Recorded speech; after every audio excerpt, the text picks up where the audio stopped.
Msisa Penga Langui by Josquin des Prés.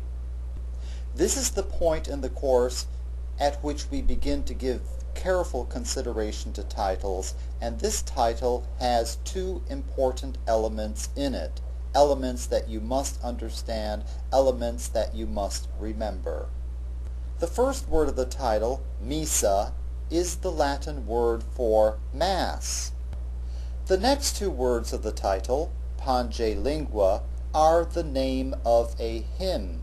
Now this may seem incongruent to you because I told you recently that hymns were not sung at Mass during the Renaissance, but as you all know, church musicians throughout the century have always found ways to accommodate the taste of their congregations, and this is one of those examples in which a well-known and well-loved melody, which was not normally used in the celebration of the Mass, was made to serve as the foundation for a composition of this sort.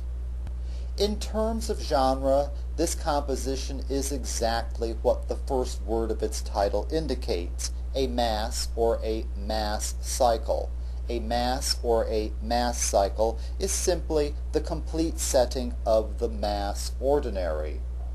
We can infer even more from the title, because during the Renaissance, a complete setting of the Mass ordinary included all 5 prayers of the Mass ordinary. It was a sacred composition, and it was destined for use in a church service, the Mass. Before we examine the elaborate polyphonic composition by Josquin, let's take a look at the hymn melody on which it is based. In terms of genre, the Penga Langui melody is a hymn, a strophic composition, a song of praise intended for use in a church service. I want to make it very clear that the hymn melody, Penga Langui, and the elaborate Mass based on that melody originated far apart from each other in terms of time. The melody itself is medieval, it is monophonic, it is unmeasured, and it was not written by Josquin. It is a medieval melody, not a Renaissance polyphonic composition. Now, the unmeasured melody had to be altered and prepared by Josquin so that he could use it in his elaborate polyphonic setting of the Mass. And he did this using the technique of paraphrase. We already know that the word paraphrase means to go beyond what is said, written, etc. And we already know the 2 steps that are involved in musical paraphrase, prescribing a rhythm for a melody and adding and changing notes in the melody. You should have at hand an example of music that shows the original Penga Langui melody and Josquin's paraphrase of it. Take a look at that example now. Notice that the original melody uses almost the same note shape for every single one of the notes in the melody, indicating that the music is unmeasured. And notice that the paraphrase uses a much greater variety of note shapes and symbols.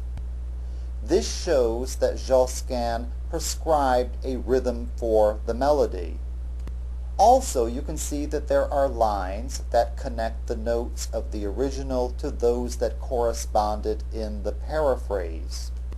If you were to count the notes in each of these melodies, you would find that there are far more notes in the paraphrase than there were in the original.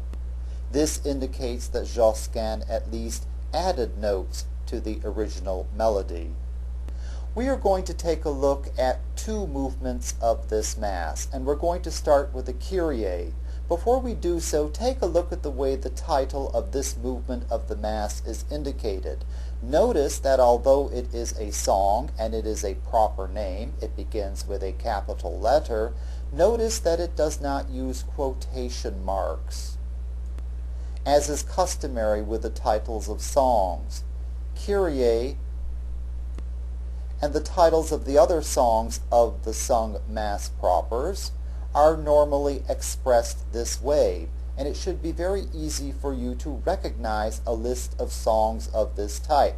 They will have initial capital letters, but no quotation marks around them.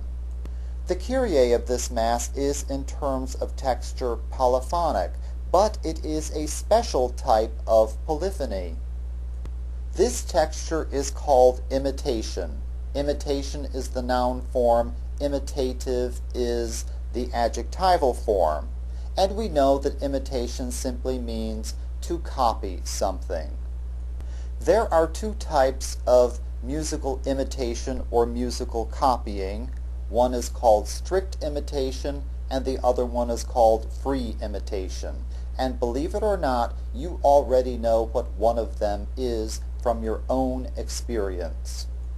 Strict imitation is called canon. Canon is spelled C-A-N-O-N, not to be confused with cannon, C-A-N-N-O-N, the type of gun that fires large projectiles, but canon, from the Greek word kanon, which means law. And when you think of a law, you think of something that is strict, and indeed this is a very strict type of imitation.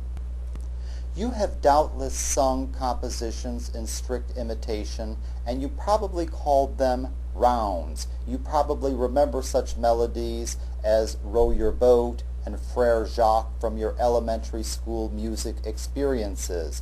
And in fact, a canon is the same thing as a round.